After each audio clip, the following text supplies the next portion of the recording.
A squabble in Latakia between Ahmed and Messiah. One bangs his bell and the other one, from his minaret, is shouting. Each one proclaims the greatness of his faith. Tell me, which rings true? Ahmed in this poem refers to Muhammad and Messiah to Christ. And this was a poem by a guy called Al-Mari, and it was written in the 11th century. It's one of my favorite poems because it was written with a purity of purpose. It was written of a place called Latakia. Latakia is in modern-day Syria. And it was a conflict between faiths, Islam and Christianity. But the poet was fantastic. His name is Al-Mari. He was blind and he was an atheist. I wonder how 11th century Syria could be so tolerant. Well, I'm going to tell you 3 stories today. The first one is about a 3-year-old. And this 3-year-old will start when we found him crying in his room. He was banging on the wall and crying. He's cried because he beat up a 2-year-old girl. And so in the quiet of the room, he banged on the wall because he learned his lesson. Not by the prompting of his mother or the prompting of his dad, not because an imam told him or a pastor said, sorry, you did wrong today. I'll tell you a second story. This is a place called Ukolo in Anambra State. And it's the famous shrine. And this madman, if there's a picture on, you see a madman burning the shrine. Out of Christian favor, I'm sure, he decided that he was going to burn the shrine. So worshippers who go there to worship will be stranded. So let us take a concept, just a little idea of tolerance. My third story, and I'll take you to a place in history, a time in history. There was a guy called Constantine I. He was the emperor of the western side of the Roman Empire. And he reached a concordant with another emperor called Emperor Livinius. And they made a deal, a pact, a concordant, if you like, in which, for the first time in Western Christian orthodoxy, or for the first time in Western Roman history, they reached an agreement that Christians will no longer be persecuted. That was the year AD, after the death of Christ, 313. And here we are, August 21/6. A man in favor, in some kind of Christian favor, decides he's going to burn another man's place of worship. One last story. This is in Amasoma, my ancestral home. And a 13-year-old girl, this is the most beautiful sight I've ever seen. Here she was, regal, her mane majestic. She had a tiara on her head and a little bit of a bead. And on her right hand, there was a bead, one single white one. And on the left, another one on her chest, she had a big Ebola. She looked straight, her back was ramrod straight. And her mane was regal, and behind her were women, her aunties. They were singing her praises. And she was walking in front. Somebody was weaving like that, a big, massive fan on her.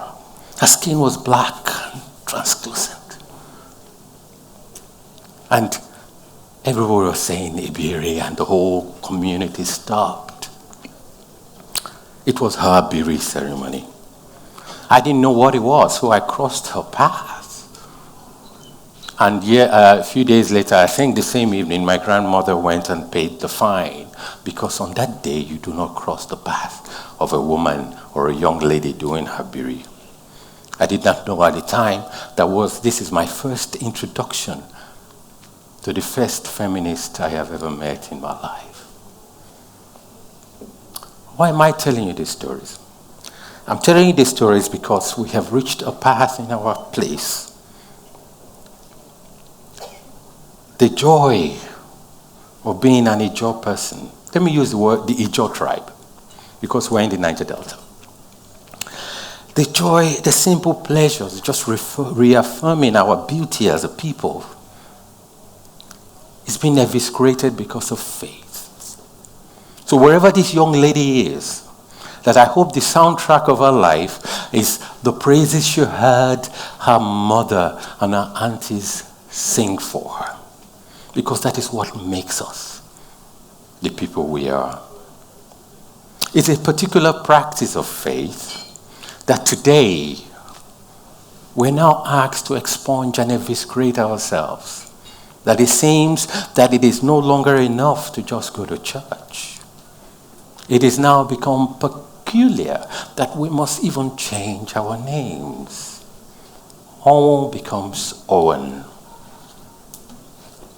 Look at a beautiful name like Ibn Abo is gone now.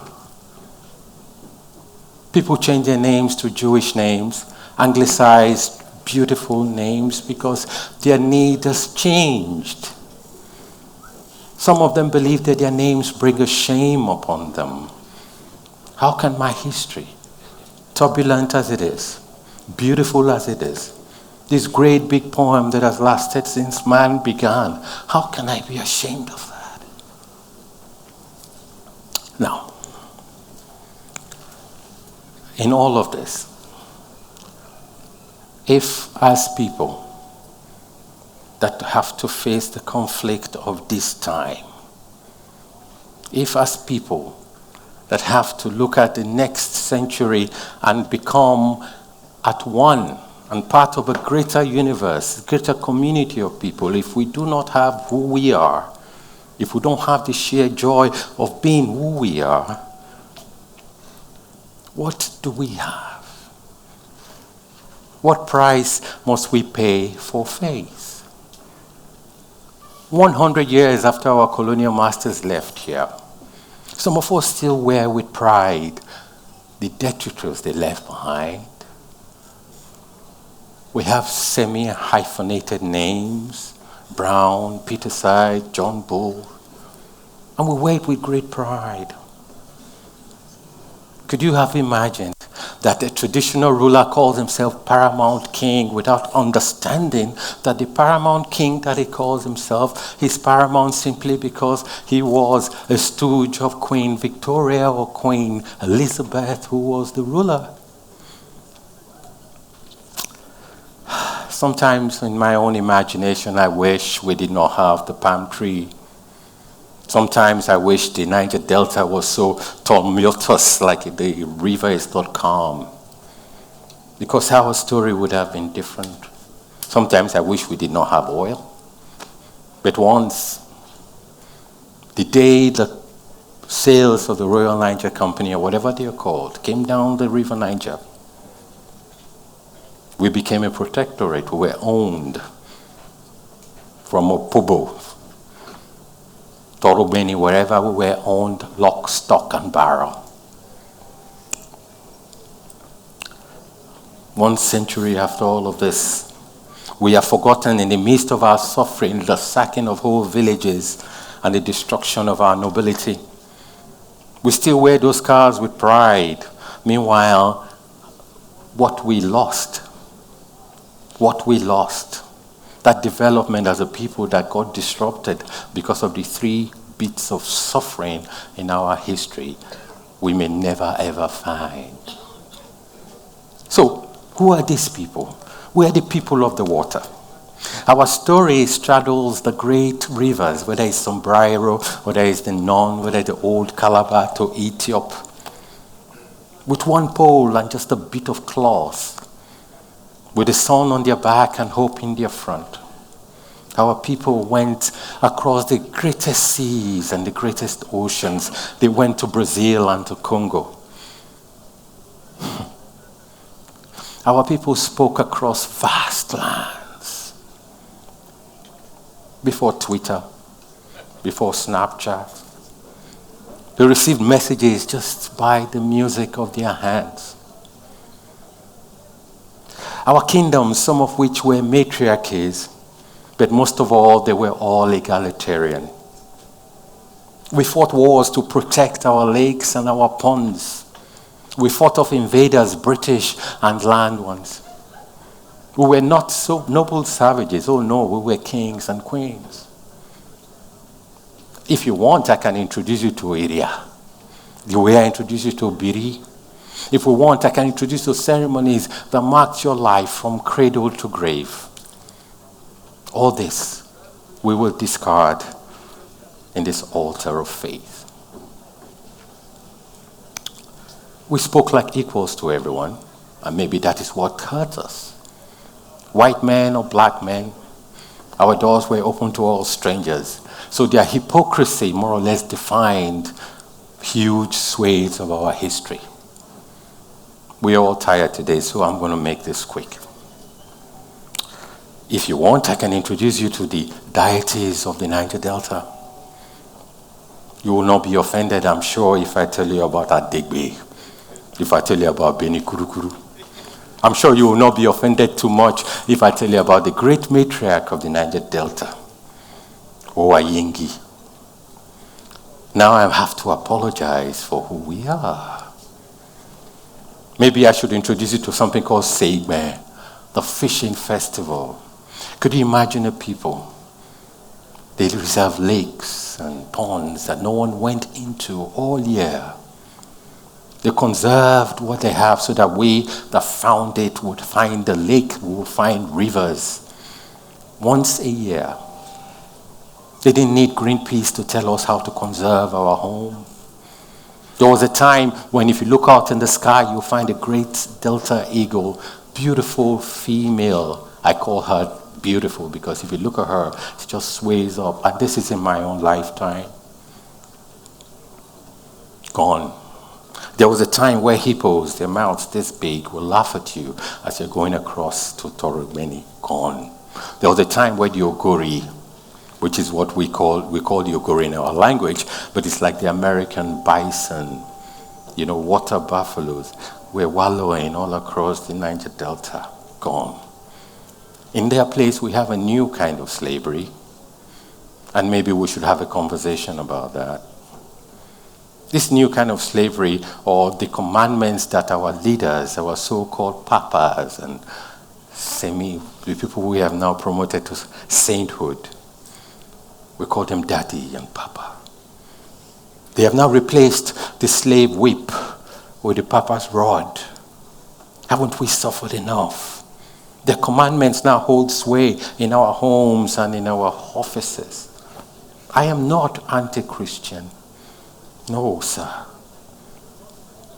But if you become a slave to this so-called prosperity Christianity, measured by 2 yardsticks only, 1, hope, and 2, protection. Protection that our salvation will come one day. That our salvation will come one day. It will always come. There is that great promise. That salvation could come in form of a contract or a job with Shell or a visa out of this hell. Salvation. The other bit is protection from demons and witches. And it looks like Satan is well and truly resident here in the Niger Delta. So electively, they will quote from the Bible, instilling a fear, a lie upon your fears. They have this cacophonous orgy that fuels fear and demands total obedience. And no price is too high to pay. Your name, your culture, wow. Your traditions, the traditions that have kept you intact since time began. They would demonize the African culture. They would demonize it as a pedestal to promote their own faith. But they are not the first. The missionaries came and said, we were savages. Should I introduce you to the human form? The most beautiful creatures ever. Black, beautiful women. Their skin covered in shea butter. Going about their business. Their relationship with their bodies are intact. But then they said, oh, we are savages. Today we are dead poor and our pastors are very, very rich. Thank you very much. We build great basilicas to our faith and our hospitals are flea-ridden. We build befitting palaces for Papa and you can walk right past it and they will say, my God is not a poor God. That's Papa's house.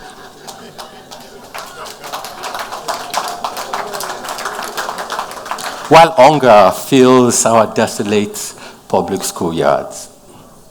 Today in Brass, an emaciated child, is suckling on an emaciated breast. As the mother stands by the shore and watches big ships laden full of oil disappear into the horizon. And in its wake, they just leave poverty and an oil-stained and broken delta. And you say, my God is not a poor God. But this delta has seen people leave before. Big ships have gone with our forefathers in the name of slavery. And on the right-hand side, the slaver would hold his Bible. On the left, he held his whip. This same delta has seen cargo ships full of palm kernel. And they have seen our fathers just look out there in the midst of hell. And that hell was the slavery they survived. During our time, in my own generation, we have torn down trees and turned this paradise into an oil-soaked wasteland. During that time, we have eaten today and left nothing for our children. Our beloved Niger Delta bleeds.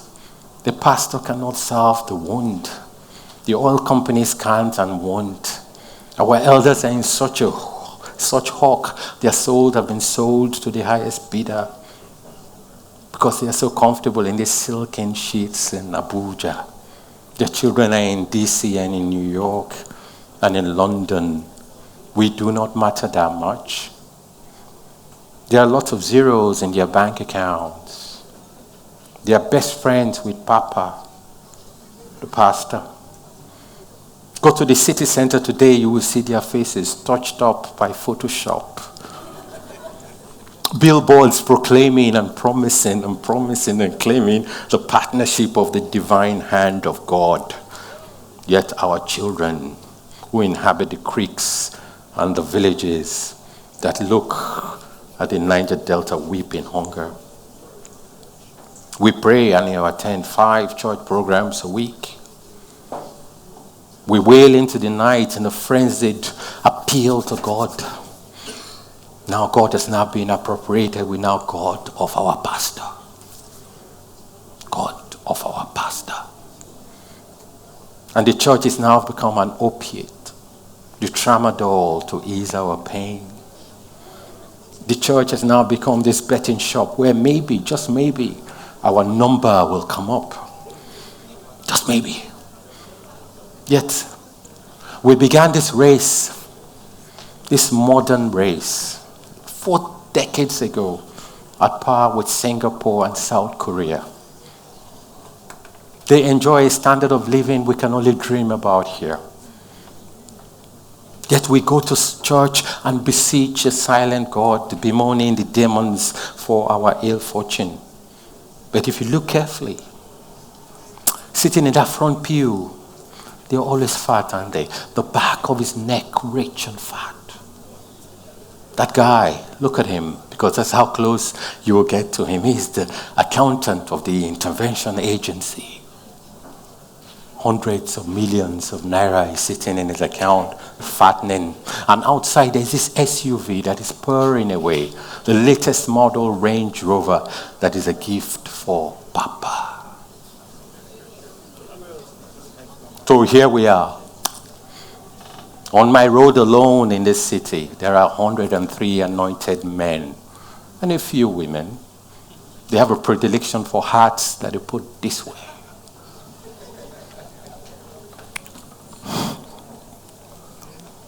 But this conversation is about faith and what faith has done to us.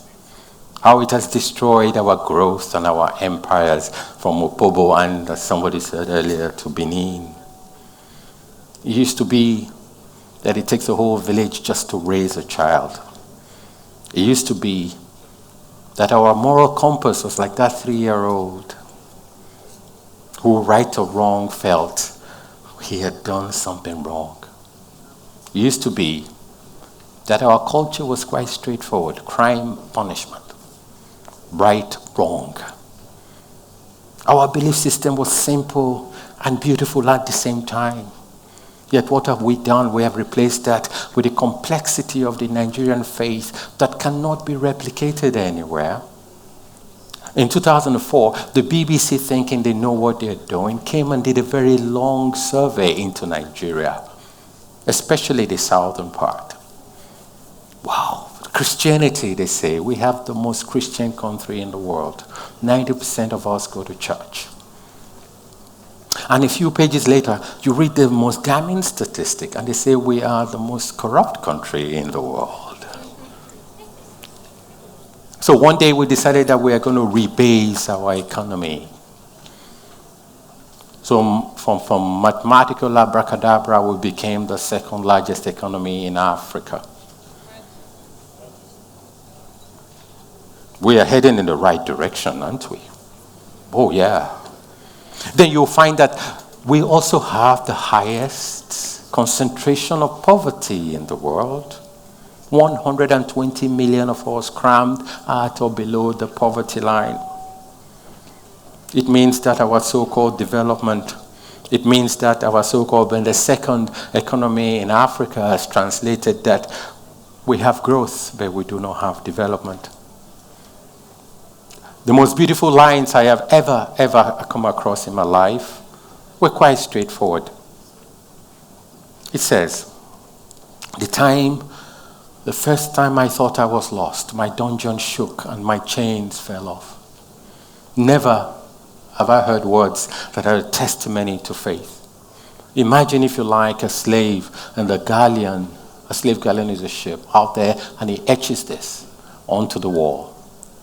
Maybe these words were part of just a Negro spiritual, but I like those words. I like them because that is, to my mind, one of the greatest testimonies to faith. But what am I asking you, people?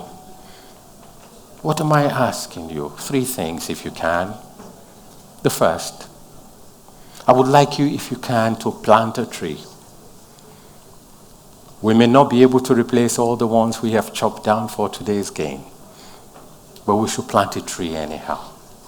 And second, if you belong and you are lucky enough to have a girl child, raise this girl child knowing that her womb is not tied to any kitchen sink. Raise this girl child to understand that her dreams and her aspirations are not to be woven into a carpet for any man to tread on. Raise this girl child to believe that the world is hers. And if possible, give her a name that will stamp on her dignity. Give her a name that will echo her rich, lustrous history. And let her free. Tell her never to live a lie, not for church, not for society, not for man. And finally, a monk, Thurman is his name, once came up with an idea so simple. Let me beg of you again, that exactly his own words, by the way, if you can, increase your circle of compassion. If your circle of compassion comprises 5 or 6 people, members of your family, try as much as you can to increase it by 1 or 2. That person may come from a different tribe or have a different color or is of a different sex. Because if we do that, we will begin to understand the nobility of our legacy. Thank you.